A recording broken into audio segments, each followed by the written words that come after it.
It's the 5th century, and the once mighty Western Roman Empire is teetering on the edge. For many historians, this event marks not just the fall of an empire, but a profound shift from the ancient world to the Middle Ages. Let's debunk the myths and explore the real reasons behind this seismic shift. By the mid-5th century, whispers of decline echoed through the streets of Rome. But hold on. When we say fall of the empire, we're mainly talking about the fall of the city of Rome itself. The city faced internal decay, overpopulation, and leadership woes. The stage was set, and the drama was about to unfold. Now, let the debate begin. Was it the rise of Christianity, the influx of barbarians from the north and west, or simply Rome's own internal struggles? Brace yourself for a roller coaster of theories.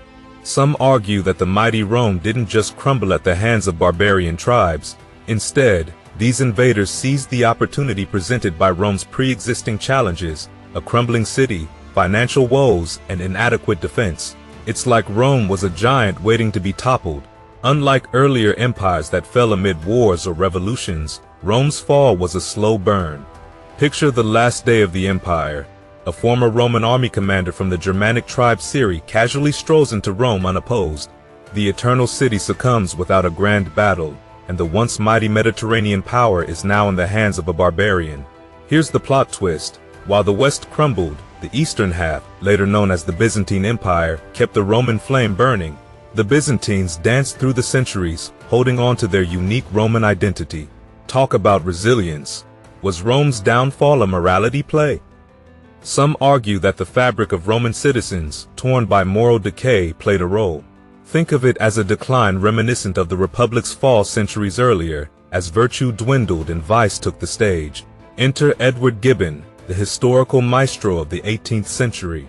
Gibbon points a finger at Christianity, claiming it sowed internal division and encouraged a turn-the-other-cheek mentality.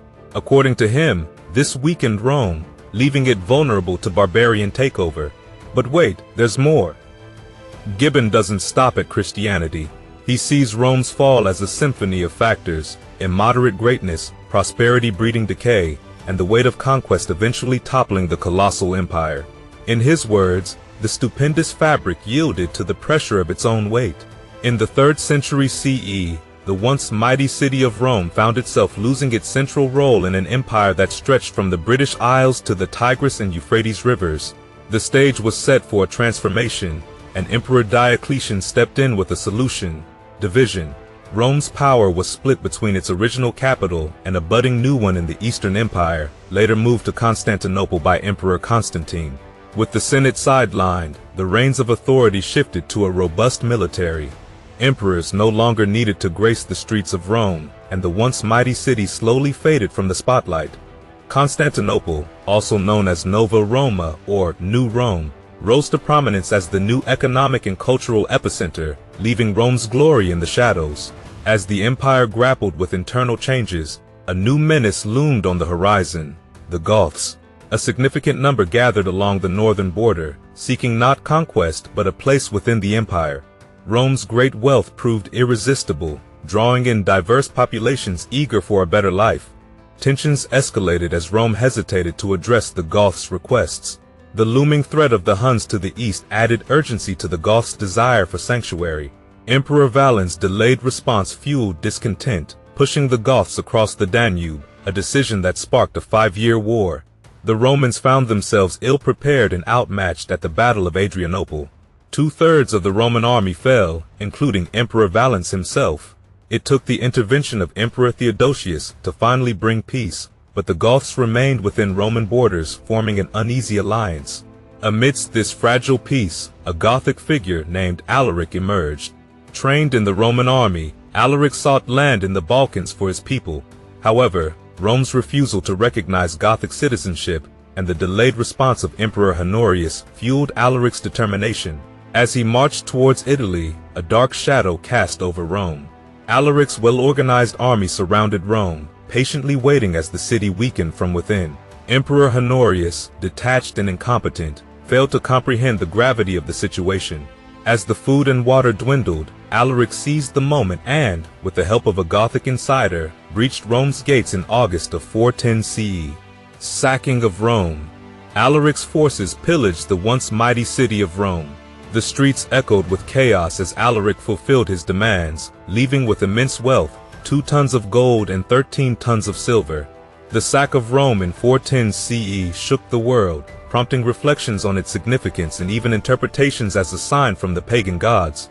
Alaric's death didn't signal an end to the chaos. Instead, it opened the floodgates for more barbarian incursions. Whether driven by religious fervor or seeking new lands, tribes like the Burgundians, Angles, Saxons, Lombards, and Magyars descended upon the weakened empire. By 475 CE, Spain, Britain, and parts of Gaul had succumbed to the Germanic onslaught, leaving only Italy standing as a mere shadow of the once mighty empire. The Vandals, having already wreaked havoc in Spain, set their sights on North Africa, ultimately capturing the illustrious city of Carthage. Rome's dwindling army abandoned hope of reclaiming lost territories, and the loss of Africa dealt a severe blow to the empire's financial stability. Without sufficient revenue, defending the already vulnerable borders became an impossible task. In the face of these dire circumstances, a glimmer of hope emerged at the Battle of Chalon. Roman commander Aelius orchestrated a coalition force comprising Goths, Franks, Celts, and Burgundians, successfully halting the dreaded Attila the Hun. Although Attila would recover and sack several Italian cities, his demise, brought about by a nosebleed on his wedding night, marked the end of the Hun threat. The fall of Rome wasn't the result of a singular cause but a complex interplay of factors. The city of Rome itself became a focal point for many initial issues. The loss of revenue, disrupted trade due to continuous warfare, agricultural devastation, overcrowding, rampant unemployment, and recurring epidemics all contributed to the city's decline. The inept and untrustworthy government further fueled the crisis. The presence of barbarian tribes both within and around the empire exacerbated the crisis. Externally, invading forces posed a constant threat, disrupting the delicate balance. Internally, a weakened Roman army, inadequately trained and ill-equipped, struggled to defend the vulnerable borders. Peter Heather, in The Fall of the Roman Empire, argues that Roman imperialism, marked by unbounded aggression, ultimately sowed the seeds of its destruction. As Rome fell, the ancient world crumbled, giving way to the Dark Ages. The turbulence marked the end of an era, yet Rome's lasting impact endured. Latin, though spoken by a select few today, lives on in the foundation of Romance languages. Our legal systems bear the imprint of Roman law, and many European cities owe their origins to Rome. The fall of this world city echoed through time, shaping the course of history,